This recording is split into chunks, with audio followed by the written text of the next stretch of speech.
85 গ্রন্থ সম্ভার থেকে সকলকে জানাই শুভেচ্ছা। কেমন আছেন সবাই?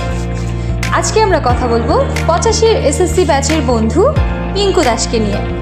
তার লেখা অনেকগুলো গল্পগ্রন্থ, কবিতা এবং রচনা রয়েছে। তার মধ্যে উল্লেখযোগ্য এবং জনপ্রিয় হচ্ছে আনন্দ আলো, সেদিনের বৃষ্টিভেজা সকাল, যা অলরেডি অনলাইনে ব্যাপক জনপ্রিয়তা পেয়েছে।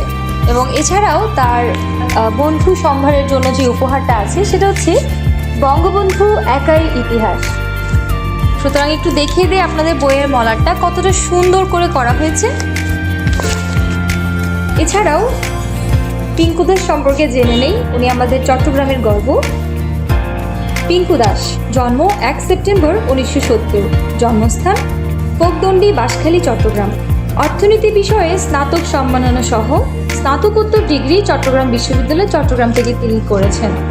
সহকারী অধ্যাপক হিসেবে আছেন অর্থনীতি বিভাগে Boalkhali Haji Mohammad Nurul Haque degree college, Shakpura Boalkhali college, Chittagong.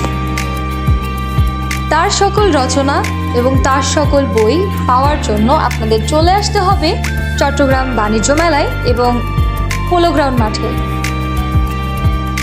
অনলাইনেও বিভিন্ন রকমের বই তার ইতিমধ্যে রচনা হয়েছে।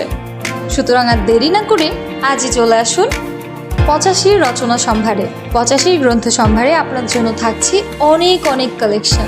বাংলাদেশের সকল বন্ধু যারা এসএসসি ব্যাচ 85 তাদের সকলের লেখালেখি নিয়ে তৈরি করা হয়েছে এই স্টলটি।